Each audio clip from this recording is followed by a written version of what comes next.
In 2018, 1 in 5 high schoolers admitted to using e-cigarettes in the past month, according to the CDC. Now, school administrators are interfering. They're trying to combat the vaping epidemic by using new ideas to keep e-cigarettes off campus. The products are already banned at schools, but as officials told me, while their mission is simple, it's easier said than done. How many of y'all have been asked to vape just in the last week?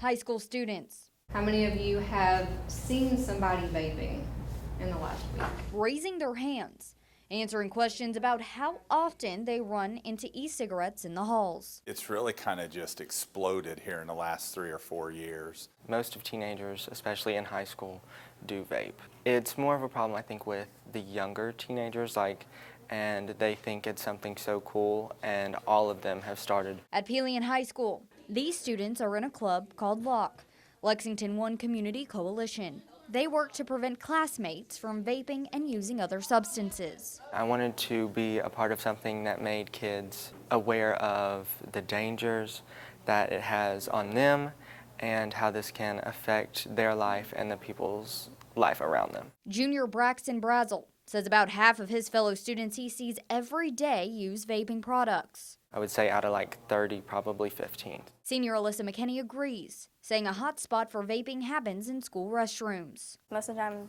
I go to the bathroom and there's always a couple people walking out of one stall and you're like, okay, well, I know what you're doing, but it's pretty much in the bathroom. Where do most people vape at school? The bathrooms.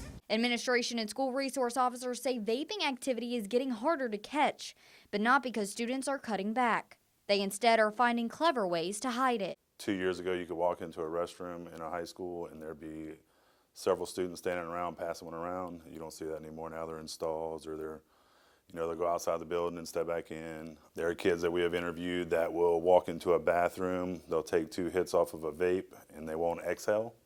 They'll just keep it down and they'll walk right back out of the bathroom and you never know they were in there vaping. School resource officer John Reed is in his 7th year at Lexington High. Over the years, he says vaping among students is on the rise. It's an epidemic across the country. You can buy smartwatches that are actually vaping devices. You can buy hoodies that have straps and you can actually take the straps and that's a vaping device.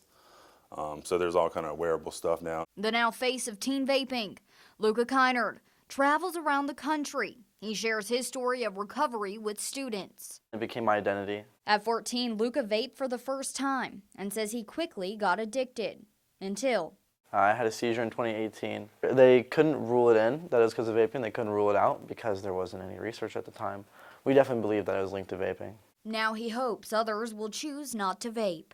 Meanwhile, at Pelion High, school nurse Melanie Socks says even scares to her office don't always serve as a wake-up call. I've seen probably 6 kids come in with nausea, coughing, and chest tightness, which is all consistent with vaping. Symptoms similar to what Luca experienced. For Luca's mom, she hopes teens sharing their stories is a warning to all parents. Even if it's not your kids doing it, it's your neighbor's kids, your brothers or sisters' kids, it's someone you know. Experts say exposing the adolescent brain to nicotine can disrupt attention, learning, and memory. State health officials say kids are more at risk for the harmful effects of e-cigarette use because the brain continues to develop until about the age of 25. Reporting in the studio, Jenna Kurzina, News 19 WLTX.